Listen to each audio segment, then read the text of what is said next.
Hi guys, welcome to our daily encounter. The whole episode with Jericho and the first part of Joshua really teaches us a very important principle. It shows us that fear of God and belief in God isn't enough to save.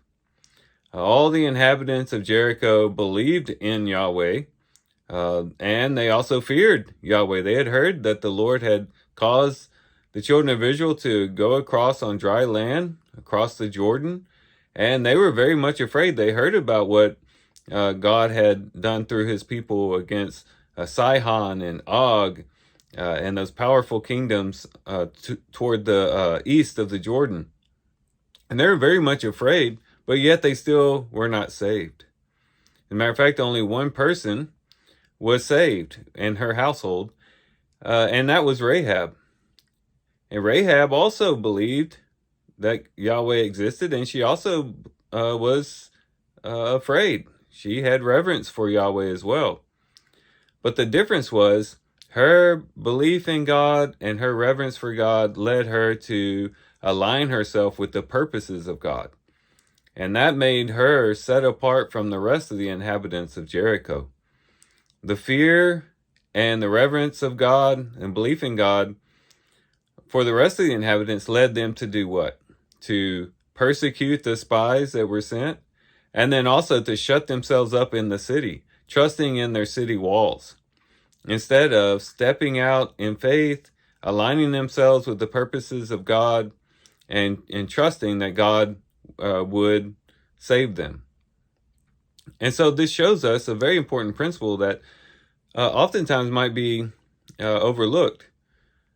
Oftentimes we might think that, well, as long as a person believes that God exists, and as long as they fear the Lord, that's all that really matters. We might think, well, belief and fear, isn't that the beginning of wisdom? And we might say that that's far enough, and that a person can be saved if they but just believe that God exists and fear the Lord. However, the book of James might correct this type of thought. As here in James chapter 2, James talks about the demons. In verse 19, it says, "You believe that God is one, you do well. The demons also believe and shudder." So James would say, the demons believe in God, and even believe in the one true God, and they even shudder. They even fear that God. But, of course, the demons are not saved because they're not aligned with the purposes of God. And so this story of Jericho should encourage us to say, yes, you do well. If you believe in God, you do well. If you even have reverence for God and fear of God, you do well. That's the beginning of wisdom. But it doesn't take you far enough.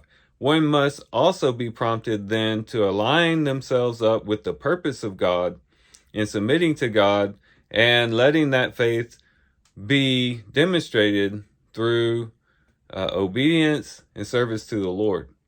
And so we should be encouraged by this, because if you think about it, our world is really just one big Jericho. The angelic armies are marching around this world, just waiting for that final call by the Lord, by the captain, to say, this is it. And for the trumpet to blow, and for all the elements to be destroyed with intense heat, as 2 Peter chapter 3 talks about.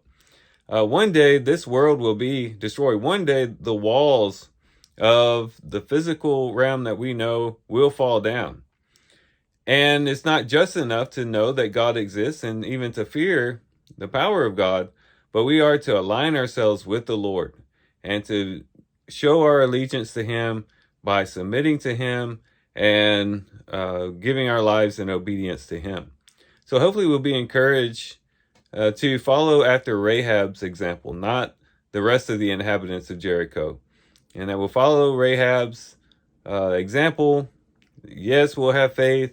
Yes, we will fear the Lord and reverence the Lord. But at the same time, that's going to move us to action. And that's going to move us to align ourselves with God's plan and God's purpose and God's desire for our lives. So these are some things we can reflect on and think about as we do our reading today. With that, guys, I do thank you for watching the video today. Hope you guys have a great day. Love you guys. God bless.